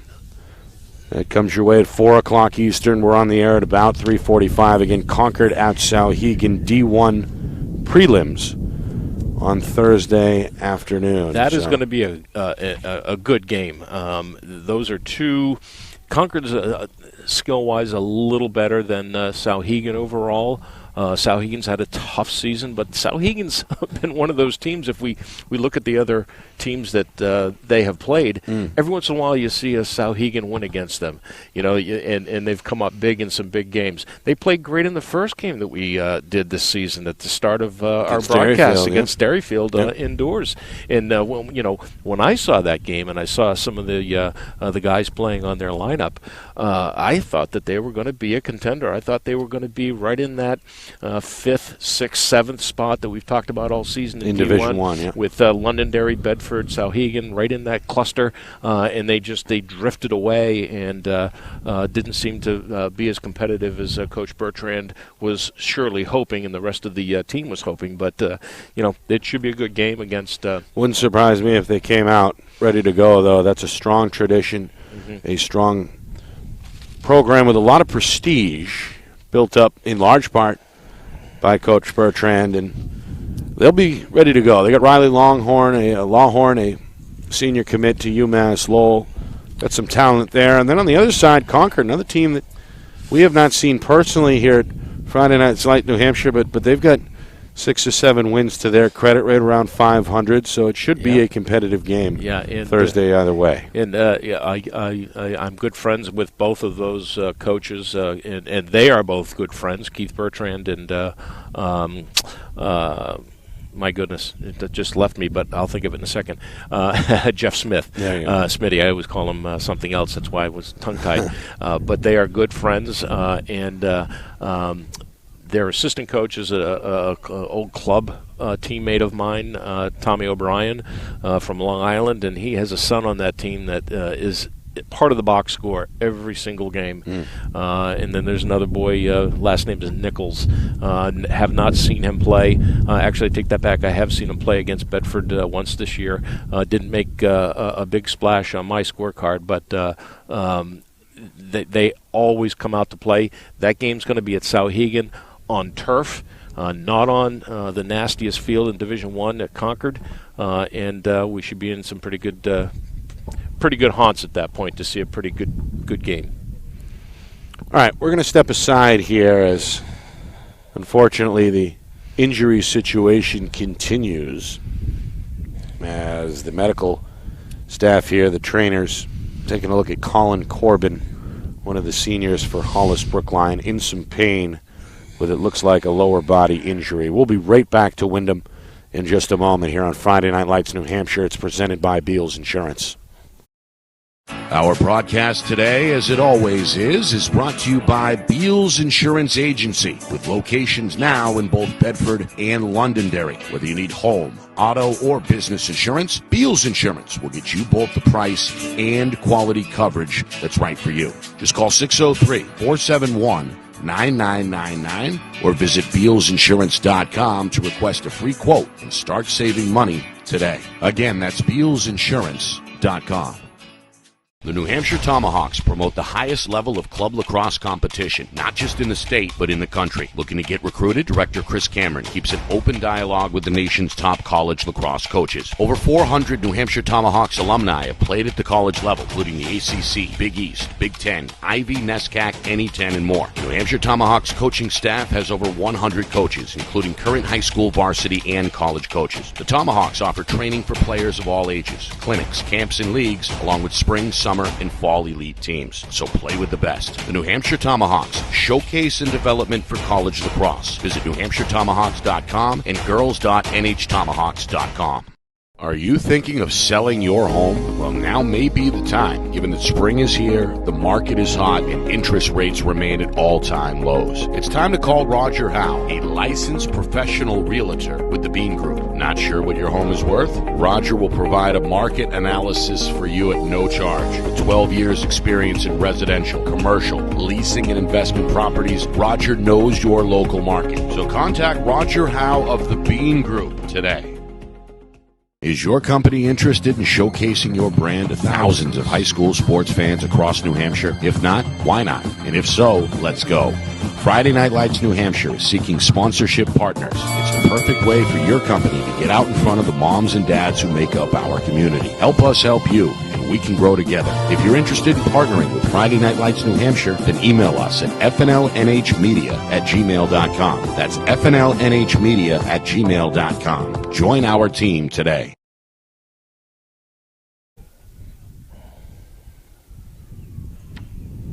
Well, a troubling circumstance here in Windham. One of the Hollis-Brookline players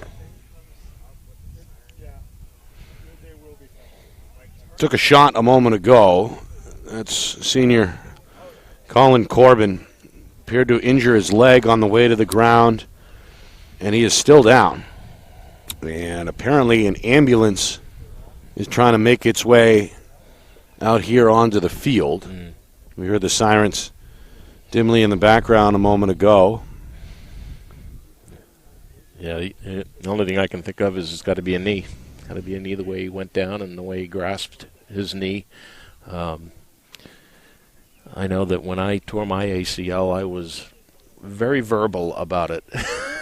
I bet. It was not one of the more pleasant experiences of my life, and I'm hoping that it's just maybe a sprain or something along those lines, because I tell you, if he had torn something there, he wouldn't be laying on his back right now. What do you say to your guys, if you're either head coach here during this lengthy absence, this lengthy stoppage? Yeah, I mean, you tell him he's going to be okay. He's in good hands. Thankfully you're up here, and if anybody over there is going to have some difficulties with his situation, then you got a team behind you that can fill right in for you. To be behind in something like that, it could be a rallying cry. I mean, if you're behind and you have a fallen teammate that is injured like that, it could be, hey, we win one for Corbin. But good coaching staff over there will pull them through this, I'm sure. Yeah, that's, of course, Tom St. Laurent, the head coach, along with coaches Hale, King, and Robinson, a good staff with Hollis-Brookline. Meanwhile, the ambulance is here. It is off to our left. The paramedics making their way onto the field. Corbin now in conversation, it looks like, with the paramedics. All this just about midway through the third quarter. Hollis-Brookline out in front, 10-5. It was a back and forth first quarter, where we saw 8 combined goals from 7 different goal scorers.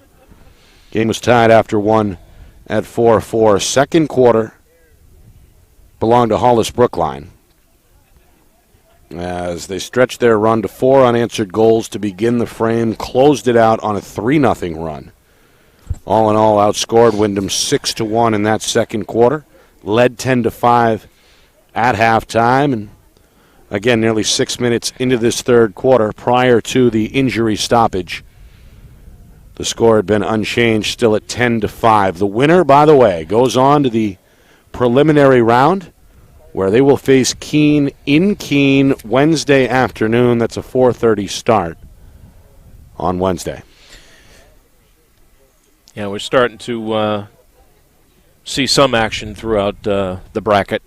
You got some scores? Yeah, well, not quite yet, but I'm getting some words from my peeps out there that things have started, at least in Portsmouth, with that Winnicott-Portsmouth contest that was slated for a 6 p.m. start. So that face-off just occurred. No score coming there. We know Derryfield and Goffstown is underway. We're just not getting any scores right now. So if anybody's out there and they want to tweet me some scores from those two contests as they develop, that would be great. Of course, we're on Twitter as well at FNL Media. Feel free to hit up that handle as well. Indeed. And, so what we got some remote games out there, too. We've got Hanover and Kennett. Kennett travels across the state. Across the state from North Conway to Hanover. And that, we didn't see Kennett at all this year, so don't know how they're going to stack up. They didn't have the greatest record in Division III this year. Division II this year. But if anybody's out there I got a bunch of friends up in Hanover, so if you're following that game, send us a line. And then the St. Thomas Co-Brown game that's being played over at St. Thomas Aquinas over in Dover. That also, at least the last time I remembered, was a grass field, and I was on the Seacoast this weekend, and we got hammered. The rain just would not give up. Coach Houlihan over there at St. Thomas, he'll have his guys ready for that. But, if you're out there and you got a word about that game against Co-Brown, let us know what you got going over there. All right, meanwhile, Corbin sitting up, and it looks like the paramedics are now set to attempt to get him onto the stretcher. Again, the senior went down chasing a ground ball along the near sideline in front of us here in the crowd, and landed hard, and there was no doubt about it. He was in some pain immediately. Mike McCaffrey, athletic director here at Windham, on the scene, along with the Jaguar athletic trainers. And now the Windham paramedics are here as well. Corbin up on the stretcher. And it looks like he's about to make his way off the field to a round of applause.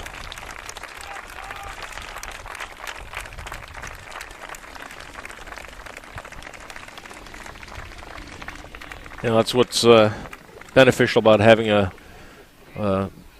good coaching staff. Numbers on your coaching staff. Coach St. Laurent was there the entire time. Corbin was on the ground consoling him.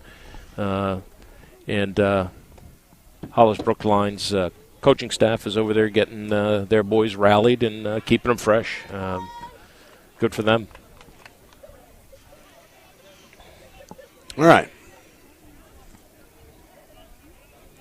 We haven't seen a lot of injuries, if any, that I can recall all season.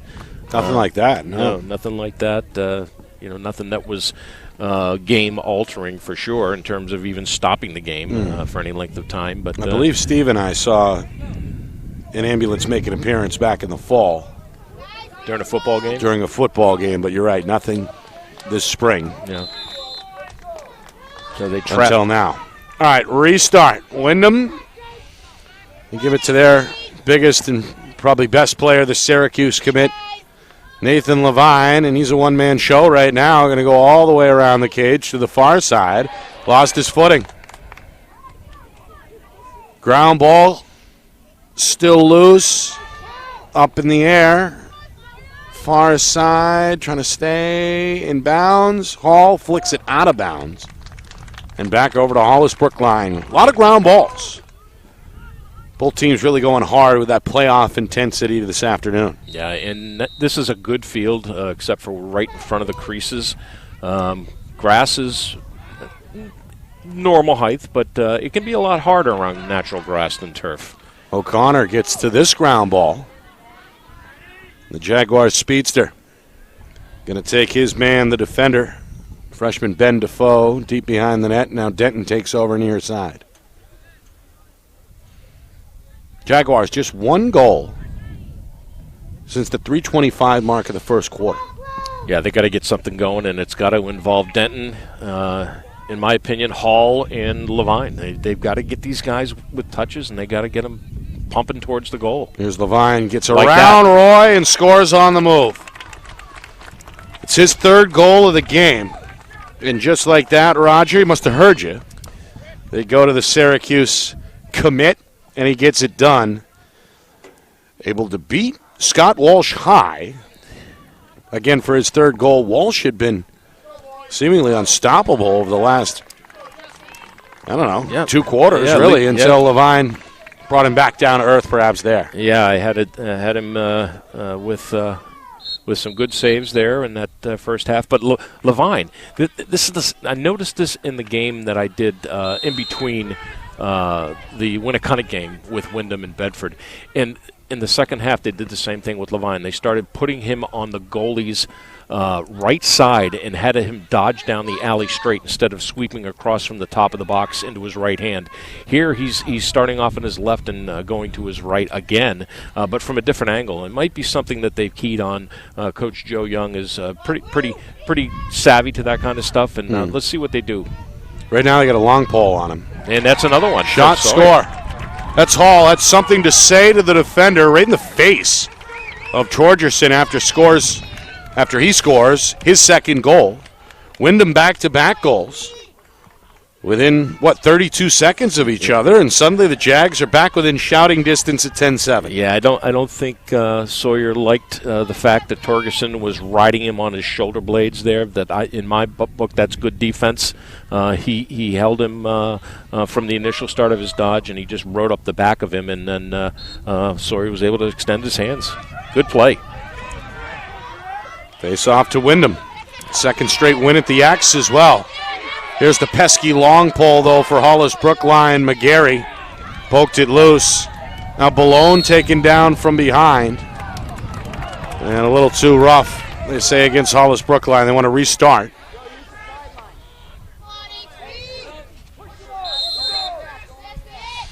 Well, Wyndham playing with a new sense of urgency, seemingly. Yes. Over the last couple of minutes, they've scored back-to-back goals. They're within 3. Trying to keep the momentum going on this trip.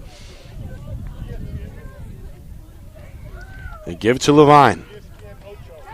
One-on-one with Roy. Here he comes. Downhill, springs right by the defender, through a crowd, Same play. And another score. Making it look easy. Levine able to weave through. It looked like the whole defense on his way to goal number 4, and Wyndham's back within 2. This is an identical play to the prior goal by him. He starts off on his left, switches over to his right hand. This time he penetrates even farther in on the defense and just blasts it past Scott. And Walsh had no chance on that. He wide open to the goal. 3 goals in 73 seconds for Wyndham after only scoring 1 the previous 24 minutes, just about. Funny the game works like that sometimes. It does, and hey, that's the call, you know. You got to get Levine, you got to get Sawyer, Hall, Denton. You got to get those boys that are your go-to offensive threats in this game, and they've done that so far. That's Bender knocked down by Damaris. Flags fly. This one blown dead, and it looks like a penalty is on the way against the home team. Comes with inside of 4 minutes to go in this third quarter. Yeah. Rough and tumble action there. Yeah, clear push. And again, let's see what this time Hollis-Brookline starting out on the other side of the field. Let's see what their 30-second EMO looks like. Swing it quickly. Near side. Dufault, O'Reilly, over the top. Roy ready. Shot and score. Love it. Well, some tic-tac-toe there. Well done. Second EMO goal of the game for the Cavaliers, and they're back up 3. They put an end to that 3-goal run by Windham, 11-8 Cavaliers. And if there's anything I like on offense, whether it's EMO or 6-on-6, is the long skip pass over the box, and the whole defense has to just completely rotate back to the other side of the field, and a nice bullet shot there by number 15, Jake Roy. Jake Roy's third goal. First for Hollis-Brookline of this second half. Cavaliers win another faceoff. Oh, the 14-6 lead? Or am I behind again? 15-6. 15-6. Getting closer. Had the advantage really all game. Won the first 3 and haven't looked back. All right, here's Roy, red hot. Trying to shake off Damaris. Second man comes over, and they collide. 2 defenders go down. Roy goes right to the cage. Bouncer from a tough angle ends up in the near corner. Handled by Torgerson. Back for Defoe. Roy. Going to restart. Well, Bazin and Damaris both collided with an up-high collision. Momentarily brought both Jaguars to the ground. Cavaliers unable to capitalize, but get another shot here as we move towards 2 minutes to go.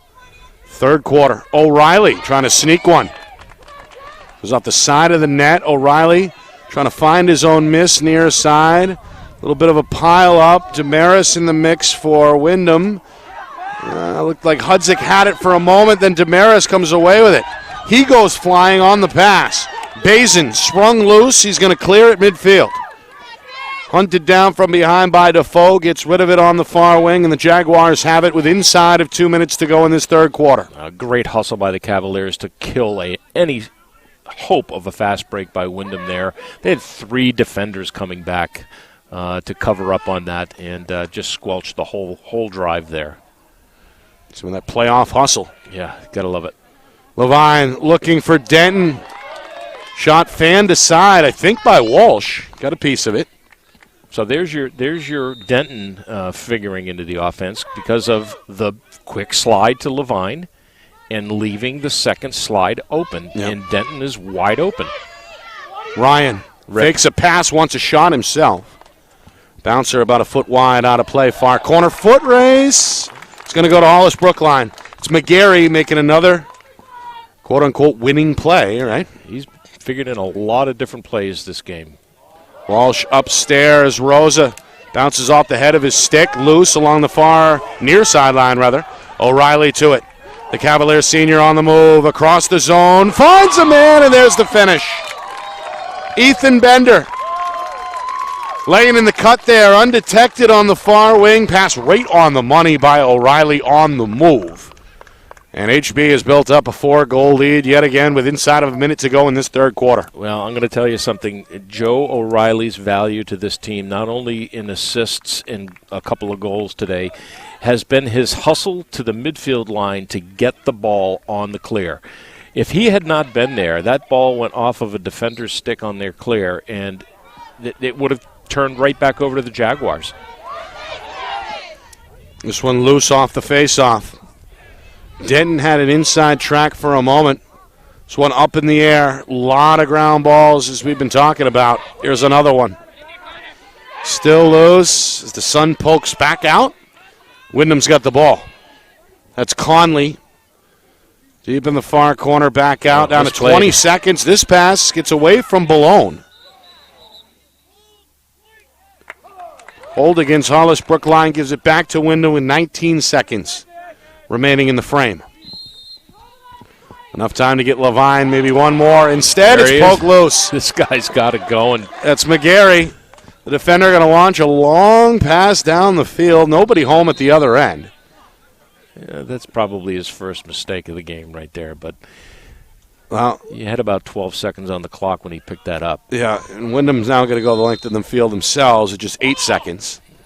Jizokos lets this fly, broken up out front. Poke towards the far wing. Batson Wow. Ends up with it as the horn sounds, and we head to the fourth quarter. Hollis-Brookline a 12-8 lead. Will Windham find some magic on their home field and extend their season? Or will Hollis-Brookline punch their ticket to Keene? We begin to find out next. You are watching the 2021 NHIAA Boys Lacrosse Division II Tournament right here on Friday Night Lights, New Hampshire. It's presented by Beals Insurance.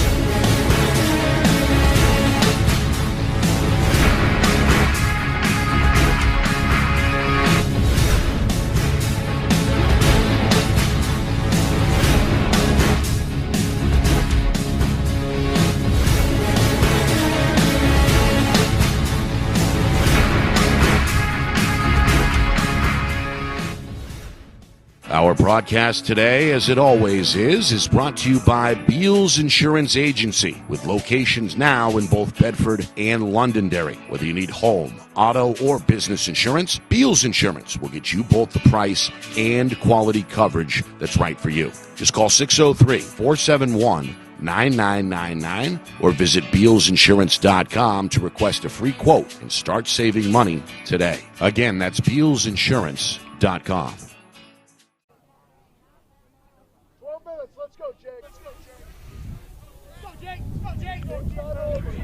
Fourth quarter here in Windham. Nick Anastas, Roger Howe with you. Hollis-Brookline with a 12-8 lead on the board, hoping to survive and advance. The Keene Blackbirds await the winner on Wednesday. Hollis-Brookline, after a back-and-forth first quarter, capitalized on a big second quarter to build up a 10-5 halftime lead. Jaguars, after a lengthy stoppage due to an injury about midway through the third quarter, scored 3 unanswered goals to trim the Hollis-Brookline lead to 10-8. But an extra man opportunity goal for Hollis-Brookline's Jake Roy, followed by an even strength score by Ethan Bender. And Hollis-Brookline has a 12-8 lead as we begin things here in the fourth quarter. He's open. He's open. Yep. Shot, score. Bender.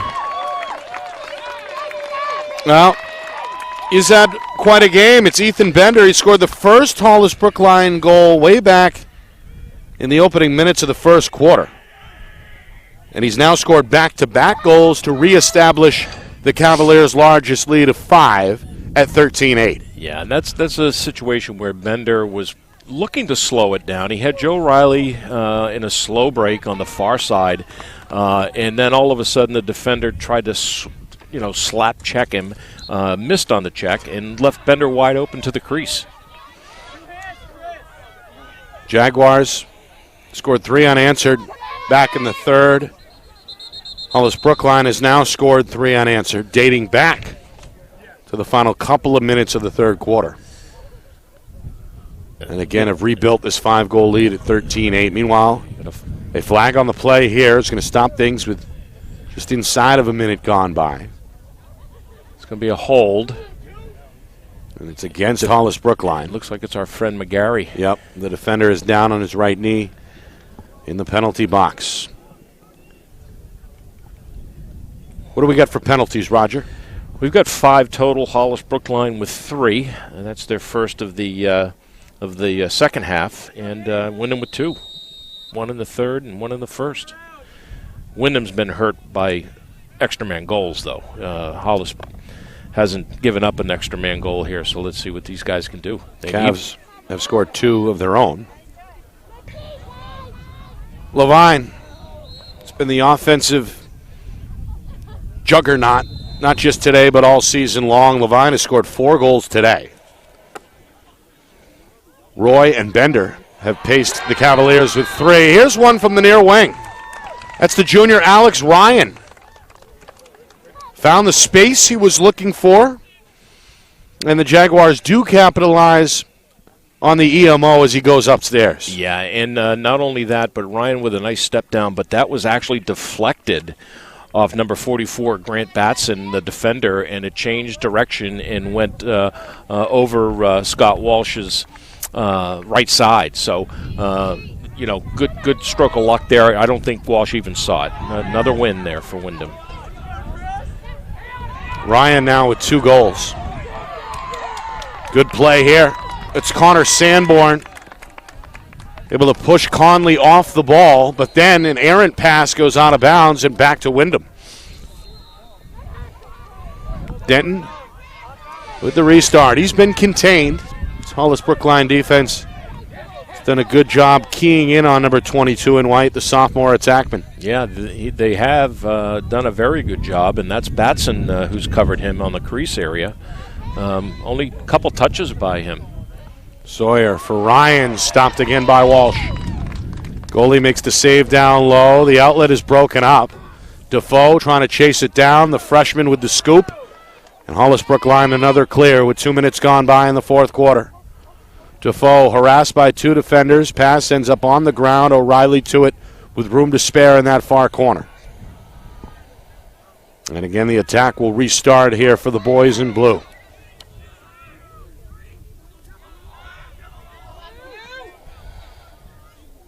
Behind the cage, O'Reilly. Near side, nice shot, score, it's Bender. Well, left open, it looked like, on the near wing. And tough to stop a shot like that from that close. As you can see there, plenty of net to aim for. Well, and that's number 4 on the day now for Ethan Bender, the junior attackman. Well, and that's just a defensive mistake right there by Spallinger. He's new in the game. Looks like he's in for Burke. Burke went out at that penalty on the prior series on the Windham defense, and Spallinger, you don't slide adjacent there and leave your attackman open. Plain and simple. You got to get help from the crease there. Technicality gives this one to HB. Cavs have won how many now? 17-7 at the X? Boy, you always do that. I got 19 to 7? 8. Okay, 19-8. Like I said, I'm getting closer. Cavs have played with the lead more often than not. Jaguars held a series of 1-goal leads back in the first quarter. This is a team, Roger, used to closing teams out. 11-1 during the regular season. Going to turn it over here to Windham. But the Jags, well, going to have to play from behind. Again, down 5, which is the largest deficit they faced this afternoon. Yeah, they need to play flawless here on offense and defense for the remainder of this game. Time goes by when you're down by 5-6 goals like this, and you can't make mistakes. Can't turn the ball over. Meanwhile, McGarry is all over Hall, knocked him to the ground. Hall able to hang on to the ball and now get it over to Ryan. Ryan wants to bring his defender, Jackson Sakota. Far side, it sets up a Sawyer bouncer that ends up in the stick of the goaltender, Walsh. Long outlet pass. Trying to spring Sakota. He's going to fan at it, keep it alive. And now what? Flag flies as Hunter Hudzik took a spill. Getting rough over there in front of the Jaguar sideline. Whistle will stop things with just over 4 minutes gone by now in this fourth quarter. Slash. It's against Windham.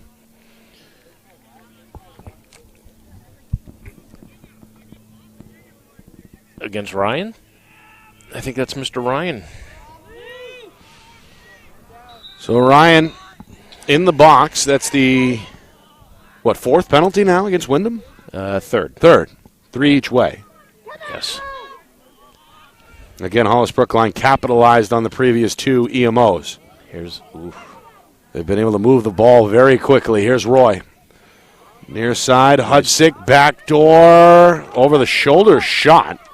Ends up well off target from Bender. Well, Spallinger got his stick right in on Bender's hands, and it just flubbed out of it. Salinger now in trouble. Lost it to Hudzik. Roy, far side, Anderson, swung for Defoe. The EMO clock continuing to tick. Jaguars trying to kill this one off. Roy up top. Fires and scores! Oh, Roy's got 4 now. And Hollis-Brookline really creating some breathing room now at 15-9 with just over 5 minutes gone by, fourth quarter. Yeah, that was a missile. Clear shot, though, and it would have been nice for Stan to get at least an eyeball and a stick on that at this point in the game. Good shot. Roy with 4 goals. Ethan Bender with 4 goals. Both for Hollis-Brookline, doing it here on the road. Here's another face-off win as well. The 20th of the afternoon for the Cavs. Justin Colby has done his job at the X, the junior. Yes, he has.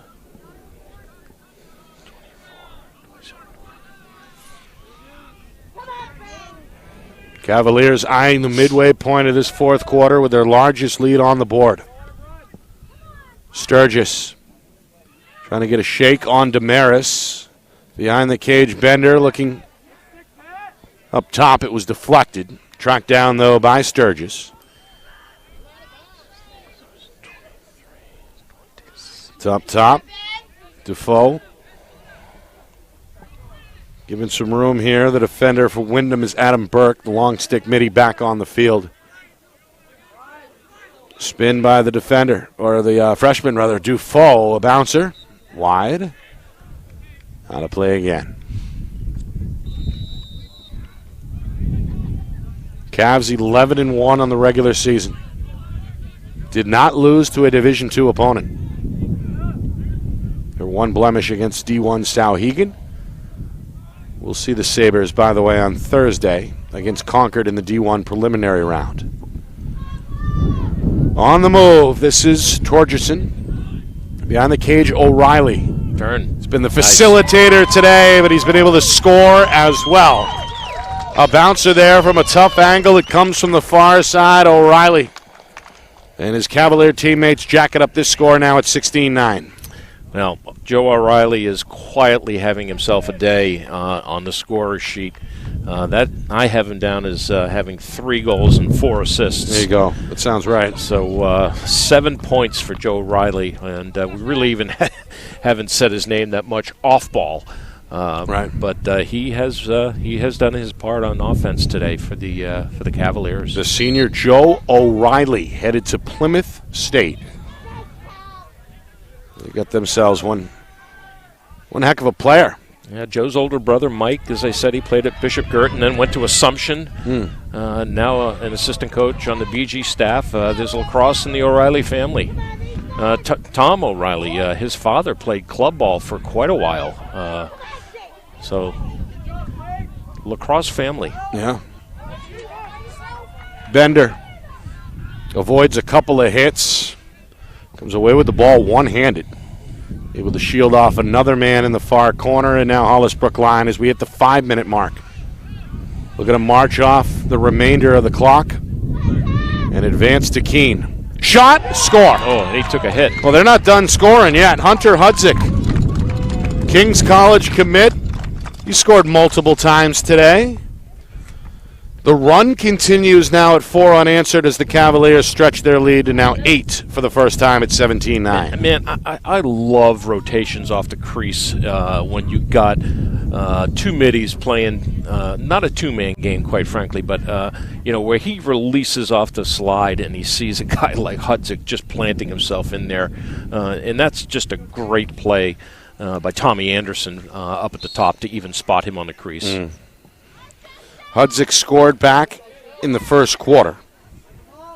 Scored again just before halftime with 13 seconds remaining, in fact, before the break.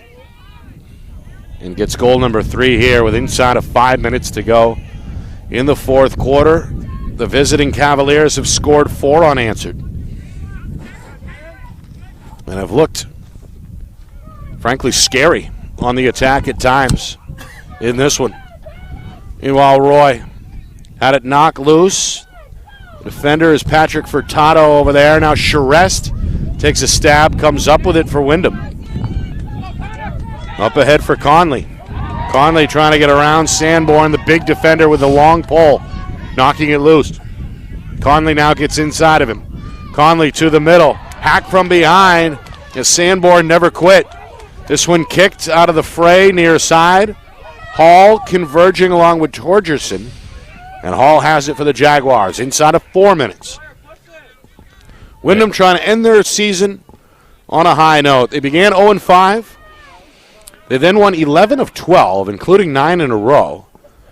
They only lost to D1 Pinkerton. Nice turn. Oh, wow. That's off the crossbar, too. Fancy. Behind the back laser from Levine looking for his 5th goal. Wow, Coach Desko up at Syracuse might want to put him on offense instead of defense.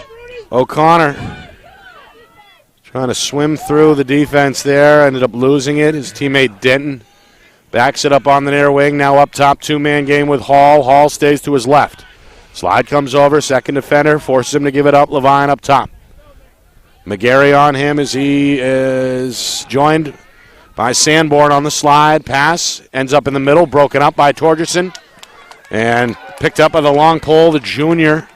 Batson near side for Hollis-Brookline. Stumbles, lost the ball. And we got a push here. That could almost been a trip, too. Goes against Windham. Gives it back to Hollis-Brookline's Rosa. We're inside of 3 minutes. Rosa's pass tipped, stolen by O'Connor. He's going to trot to the far side, get rid of it for Ryan. Ryan, who has scored twice today. Looking to shake up top. Draws the slide, keeps the ball, though.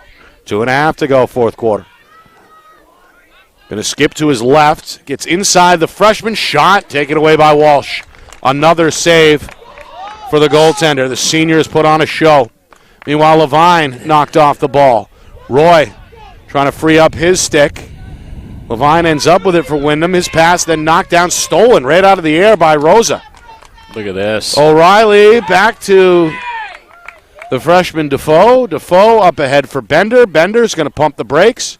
And with 2 minutes now to go in the fourth quarter, Hollis-Brookline looking to run some clock. Out in front, 17-9. This is Bill DiPietro, the defender. Forcing Roy to give it up. Defoe swings it far side. Sturgis now on the move. Bays in the defender on his hip. Final 100 seconds. Cat and mouse now. As Hollis-Brookline looking to play keep away. O'Reilly now going to make a power move towards the goal. Draws 2 defenders. Collision. Ball out. Jazokos has it in the crease for Windham. Down a minute 20. Jaguars still with a mountain to climb, trailing by 8 goals.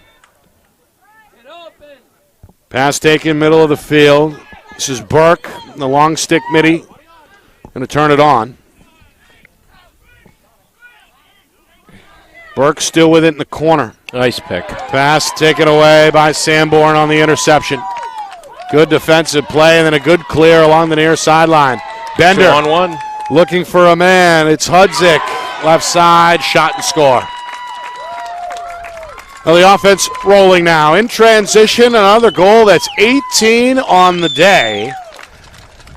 Cavaliers looking scary as they eye the Keene Blackbirds next. It's 18-9 with 50 seconds remaining in this fourth quarter. Yeah, that you could just see the air in the Windham team just leave the field as they were bringing that, or Hollis-Brookline was bringing that ball up. That was just too easy. 2-on-1, 3-on-2, and then conversion by O'Reilly, who ends up with a hat trick here. Yeah.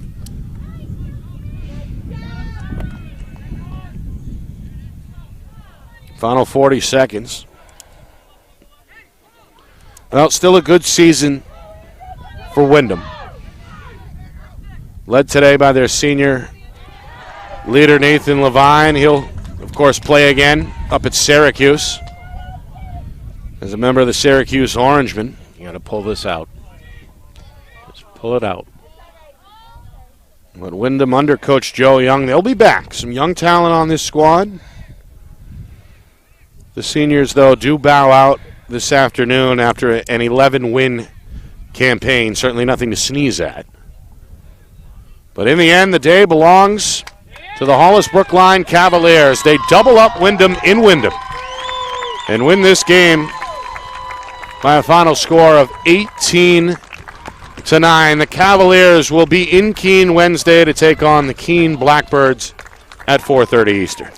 Yeah, surprising win, only because we didn't see Hollis play this year. We didn't know a lot about him, and all of a sudden they come out of here with a big win, doubling up Windham, and who knows what's going to happen in Keene. They're good. 11-1 in the regular season, and seemingly got stronger as the game went on, held a 10-5 halftime lead and really broke it open in the fourth quarter. They end on a 5-0 run and win this by a final of 18-9. We come back with our post-game show in just a moment. You are watching coverage of the 2021 NHIAA Boys Lacrosse Division II Tournament right here on Friday Night Lights, New Hampshire, presented by Beals Insurance. Our broadcast today, as it always is brought to you by Beals Insurance Agency, with locations now in both Bedford and Londonderry. Whether you need home, auto, or business insurance, Beals Insurance will get you both the price and quality coverage that's right for you. Just call 603-471-9999 or visit BealsInsurance.com to request a free quote and start saving money today. Again, that's BealsInsurance.com.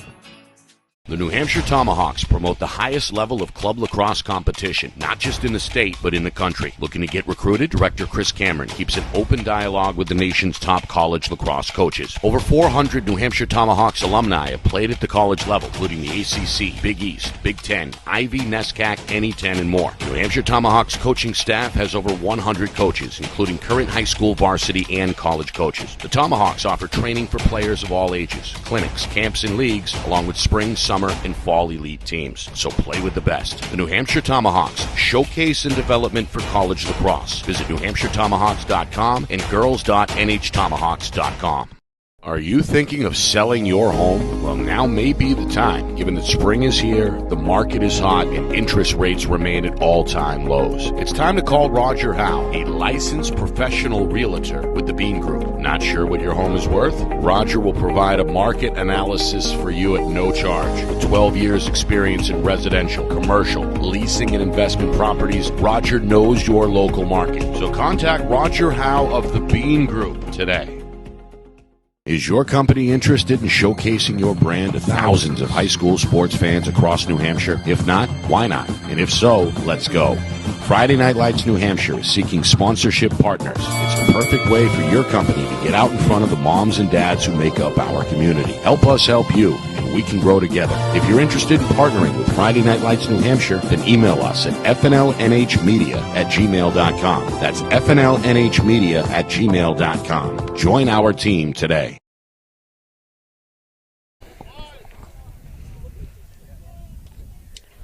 Well, 18-9 is the final. Hollis-Brookline ends Windham's season in Windham in a dominating performance. Nick Anastas, Roger Howe with you. This was a back-and-forth first quarter.